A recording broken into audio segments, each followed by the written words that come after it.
rain, snow, sleet, hell. Keep it on me 'cause my name ring bells. People see me and can't help themselves.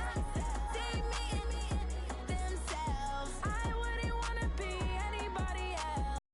Used to think I'd be a magazine cover. They keep on trying to find a ways to push my buttons. I came out of the jungle where it rained and it thunder, but I bring the heat like the summer. I don't wanna be on the ground when the time flies. Had so many friends go, I wonder when it... Camara Drive-In. It's a coach. You're immersed in the NFL on EA Sports. Coming up, 2017 Offensive Rookie of the Year, Alvin Kamara.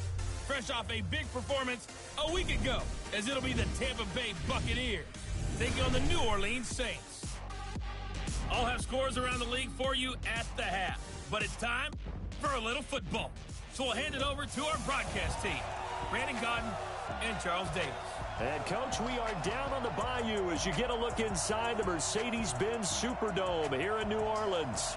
The setting in this dome just serves to amplify the excitement of the folks in New Orleans as their Saints burst from the tunnel a moment ago. They're set, and we're set as well as the Saints get ready to do battle with the Tampa Bay Buccaneers.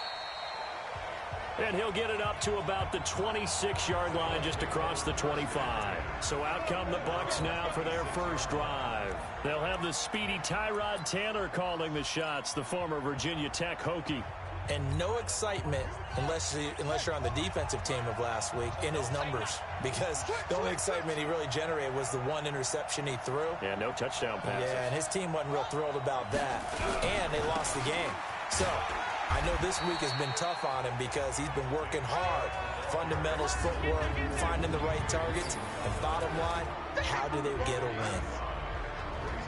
And a peek now at the offense for Tampa Bay. I'd say it's a pretty nice debut season for Nick Chubb in 2018. He fell just 4 yards short of a 1,000-yard season as a rookie, but he did average over 5 yards per carry and had a 92-yard touchdown run against the Atlanta Falcons, the third longest run in the league last season. From the 31, Taylor dancing to his left.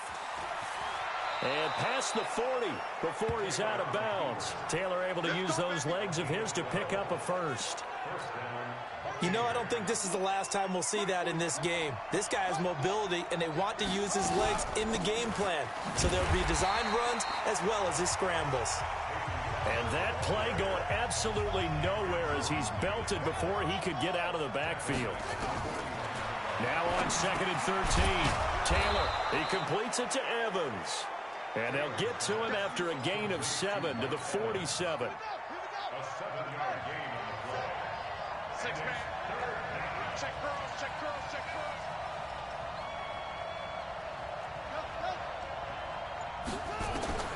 On 3rd down, Taylor.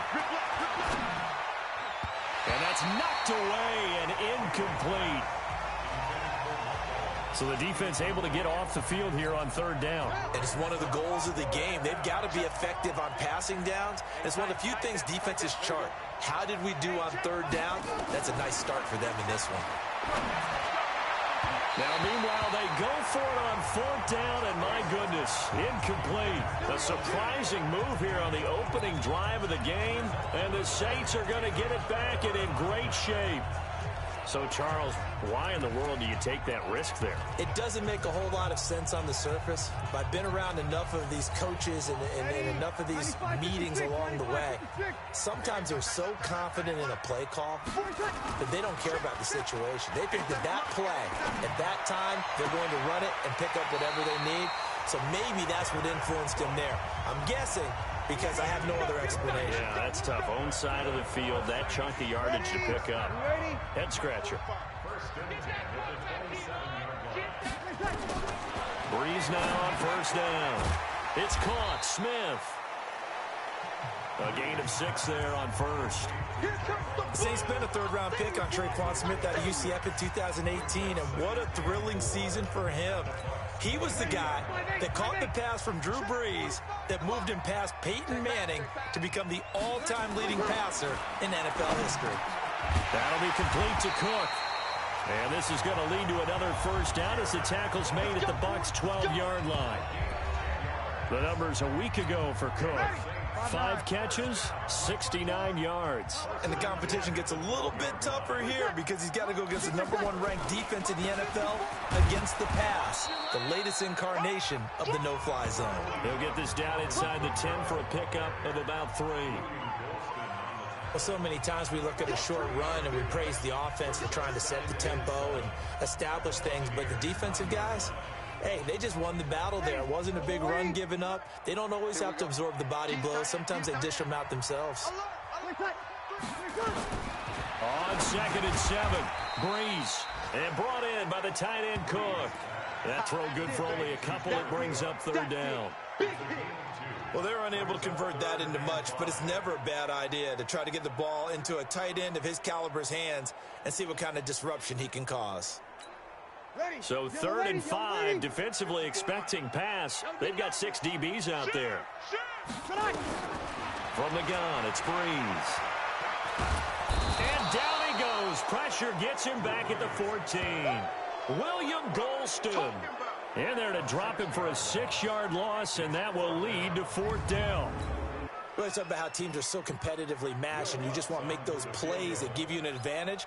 How about right here? The difference between letting them score a touchdown versus holding them to a field goal, that's absolutely huge with the play he just made. And you know he hated taking the loss there on 3rd down. No touchdown there, but if that first drive is any indication, looks like they're going to have a pretty good day passing the football. I would say confidence would have to be pretty high after that first drive, able to throw it almost at will. You're exactly right. They didn't get the touchdown, but 3 points serves as a nice notice about how this offense is going to move. The Bucs offense set to begin their next possession. And on that last drive, went for it on 4th, turned it over. A good job by their defense, though. They held them to 3, but this offense, they've got to be a little bit better, a little bit more careful here. And sometimes when you see these calls on 4th down, when they decide to go for it, it's not necessarily the coach saying, I believe in my offense. Sometimes the coach saying, I believe in my defense. I can afford to go for it here, because if we don't get it, I don't think we'll give up more than 3, and that's exactly what happened. You think that factored in? I do. I think that he had that in his mind going into the game, that I'm going to be aggressive on offense because I know I've got a defense that can hold up their end. He finds his target. It's Evans. And he'll be taken down, but not before he works it past the 50. 10 yards there and a Buccaneer 1st down. So in Saints territory now. Here's 1st and 10 at the 46. Looking for Evans, and it's intercepted. Picked up by Von Bell. And they are going to set up shop at the 32-yard line. And he may want to track down that football because that's interception number 1 on his career. You're saying that's going into the trophy case? I'd put it there. Yeah, no doubt about it. That's when you ask the equipment guys to make sure they hold it for you after the game. But if you play in the back 7 on defense, that's part of your job, finding ways to take the ball away from the other team. Here's 2nd and 10 now from about the 32. We got to get to the ball, team. We got to get to the ball. Let's keep moving. Breeze leaves this one with Kamara. And he'll get this one up to about the 39 here. A quick burst there, and he nicely bit off a pretty decent gain. Ready for the 2nd quarter from New Orleans. It's the Saints in possession. 3-0 after 1 on EA Sports. They'll come up on a 3rd and 4 here to start things out. Shotgun now for Breeze. Gets this to a standout receiver, Thomas. First catch for last year's NFL catch leader, and it's a 1st down. And defensively, they were in zone coverage there. Do you have to be a little careful? You're losing playing against a good quarterback like he is to not play too much zone? Yeah, you have to be careful about how much time you're giving up. I think it's a good point you just brought up. So maybe if you still want to play zone, you go to a zone blitz scheme. And you can drop anyone out of your defensive front, defensive end, defensive tackle. It doesn't matter. You just exchange someone to bring more pressure towards the quarterback and still try and cover downfield. So they'll come up 1st and 10 now from the 33.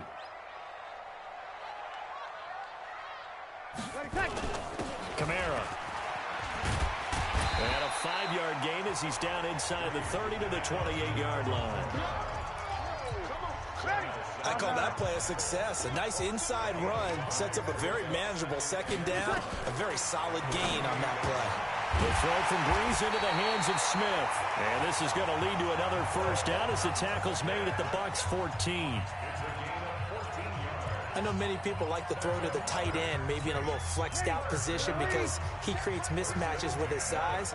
The slot receivers do the same thing with their quickness, their speed, and their route running savvy. That's caught. It's Thomas. And he'll be taken down at the 2-yard line. 11 more on that one and another first down.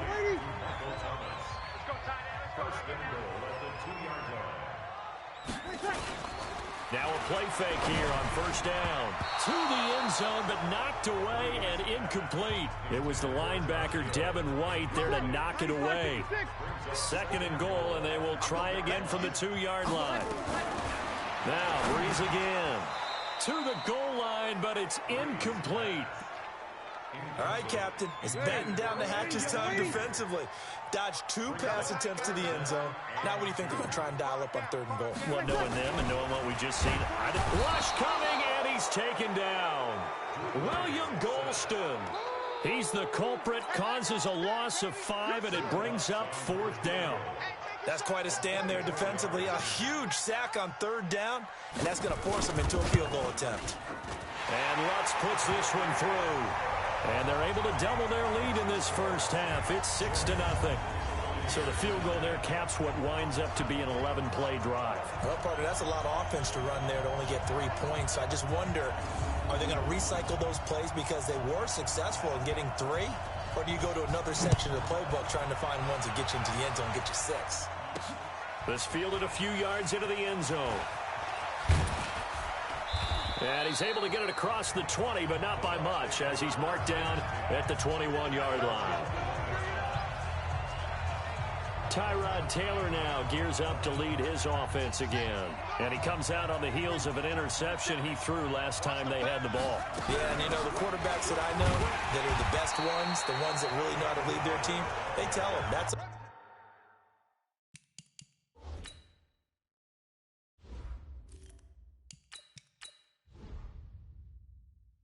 me. That's my bad. But let's go back out there and move ahead again, guys. We can get this done. One good thing for him, it did only lead to 3 points and not a touchdown after that turnover. Big thanks to the defense. This goes to Barber, the running back. He lost 2 there, and it's 3rd down. The last catch took him 2 yards in the wrong direction, so now what can they do on 3rd? Jameis to throw it. And this is caught by Evans.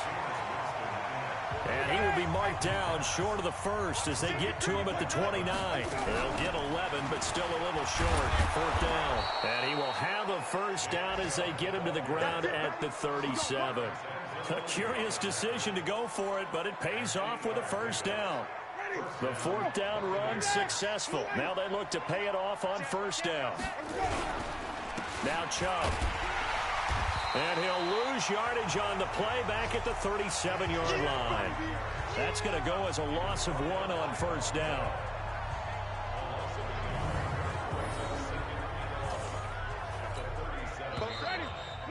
Two minutes remaining in this first half of football. And we'll remind you that coming up at halftime, we'll join Jonathan Coachman and the gang in Orlando. Coach will have stats and scores from the early games going on here around the NFL. Now a nice throw here right side. He hauls it in. And he'll be taken down, but not before he gets into enemy territory. That one good for a first down pickup of 18 yards. This offense finding its legs now. Here's another 1st and 10. Now here's a pass on 1st down that's knocked away and incomplete. There defensively to break that one up, Ken Crawley. An incomplete pass on 1st down. That leads to a 2nd and 10. Now Winston. He's got White here. And he gets this one inside the 15, just a yard or 2 shy of the 10. The catch and run going to wind up netting him 33 yards. So how about this for field position after the big play? Inside the 15 now as they come up on 1st and 10. And the stop will come inside the 5 at the 4. Now the Bucs going to use the first of their timeouts as they'll stop it with a tick under a minute to go before half. They go with Chubb on second down, and he's in. Touchdown, Buccaneers. Nick Chubb, his third touchdown now on the year, as his guys can now take the lead with the extra point. I think we have to look back at the big call to go for it on fourth down. Yeah, that set up everything, and the end result, the short touchdown run. Correct me if I'm wrong. I don't think every coach would have gone for it back there. You and I both know every coach would not have gone for it back there. So that's showing a little bit of faith, actually showing a lot of faith in his team, and it was rewarded. That'll be taken in the end zone. And no run back here. This will be a touchback, and it comes out to the 25-yard line. A reminder about Sunday Night Football later tonight. It's a rematch from the divisional round last year. Colts and Chiefs from Arrowhead. Then tomorrow on Monday night, the Browns and 49ers from Levi's Stadium, where the Browns already playing their third primetime game in the season's first 5 weeks. The Saints going to call the first of their timeouts as they get the stoppage with a little over 50 seconds to go in the first half. Here's 2nd and 7 now from the 28. Here's Breeze. And that'll be incomplete. Took a pretty good shot as he tried to pull that one in. Couldn't hang on, third down. You've always been very good about checking my math. Am I correct? That's the first time that it's been incomplete when they've thrown it to him? Yes, he had caught every other ball coming his way. So they feel like they've got something really good going there, and they're going to continue to go there until the defense makes an adjustment and takes it away. Well, they finally made an adjustment there. We'll see if they can build on that stop.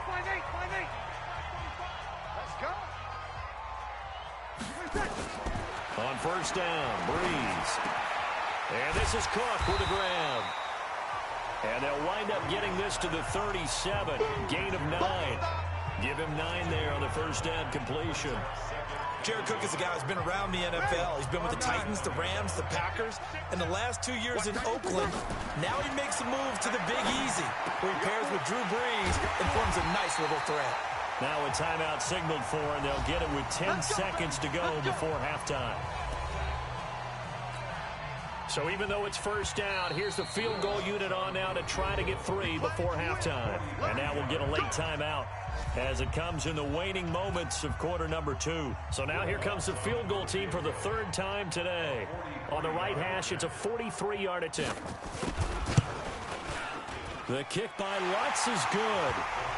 And they jump back in front here. It's 9-7. So a little late drama in the first half as that kick will give them the lead into intermission. Isn't this fun the way that this is unfolding? You're exactly right. The late drama, 3 points go up on the board, and we go into the half with a new leader. And a good return as he'll be stopped just shy of the 30-yard line. Trying to get one more in here before the quarter breaks. Come on. Check 3, check 3, check 3. Well, indeed, trying to run it out as they start on the ground.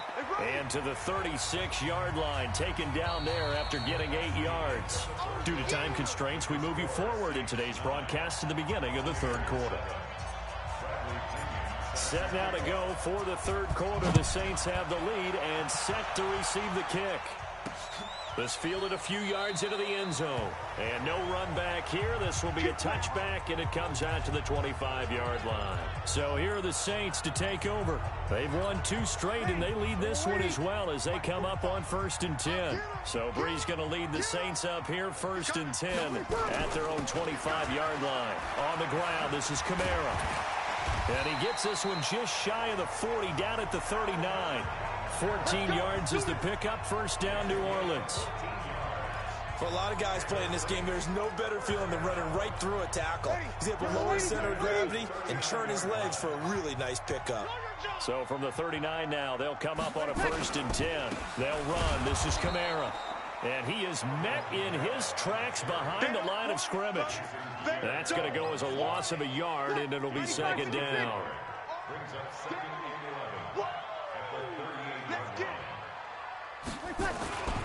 On 2nd down, Kamara. And that one goes for about 6 as he's taken down just shy of the 45. They're trying to show that they can run the ball and protect this lead. Give it to the backs, play a little bit of keep away, don't you think? And that's probably a good philosophy at this point, going to make that defense stand up and stop them. And complete right side to Cook. And he's got the first down yardage as he takes it down to the 49. 83 yards receiving now for him on the afternoon as he's got a first down here. Breeze now 13 out of 17 throwing the ball. He's got a first down. Off the play fake to Kamara. It's Breeze. That's complete to his running back, Kamara. And he'll be brought down somewhat awkwardly here, and a late flag as well. I think this one's going to be a face mask. Well, we looked at each other right away. We knew that flag was coming out. And I always enjoy the conversation post because officials always tell you, I don't want to throw the flag, but you caused the play. You did it. I had to. Breeze's throw on target to Cook, and he's brought down at the 24 after a gain of 4. And partner, I think that was a great example that not all tight ends are created equal because everything was right. Got the completion, but he's not one of the more dynamic guys in the league. So even though he caught it, couldn't turn it into much more. To throw again on second down. Breeze again has it complete. And he'll take it into the end zone for the Saints touchdown. Ted Ginn, his first touchdown on the year. And the Saints able to stretch that lead out further. Lutz with the extra point. And that makes this a 9-point game. Morstead out now following the touchdown to kick. This is fielded at the goal line. And he'll take it up past the 25 to the 26-yard line. Here comes the Buccaneers offense. They get their first reps of the second half. They're down in this game. A chance for the offense, though, to put something on the board, get some momentum here at half 2. Try and get things kick-started for them. And you know at the half, they discussed how they were going to get that done. This is where scripting comes into play a lot of the time. How many plays do you script coming out of the second half? Most of the time in the first half, you're scripting 12 to 16. I think in the second half, you're really scripting more like 8 to 10. Kind of a starter or an opener, whatever terminology they use. Just something to get you off to a quick start. Now, meanwhile, a pass that should have been intercepted, but it winds up falling incomplete. Third and short yardage, Winston. He's got Evans. And he'll be taken down, but not before he gets into enemy territory. A big pickup there, 18 yards and a Buccaneer first. So in Saints territory now. Here's 1st and 10 at the 49-yard line. A run for Nick Chubb. And a 6-yard gain gets him right around the 43. And they're going to hurry back to the line now.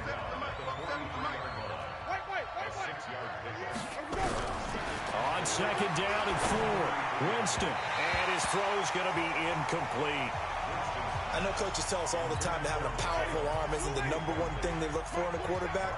But when you're trying to throw inside routes and you need to put some heat on it, it helps have the big gun.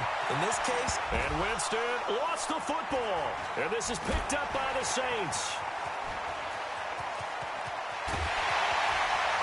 And a super return as he gets us all the way down inside the 25-yard line. When I see a play like that, I come back to risk-reward. I don't know about you, but is it worth it at that point, whatever you're going to pick up, to either take the hit, and in this case, lose the football? So, should have gone down. I mean, hindsight's always 20/20, but that's the same play. You're exactly right. Hindsight's really never wrong, is it? Because you can analyze it. And he is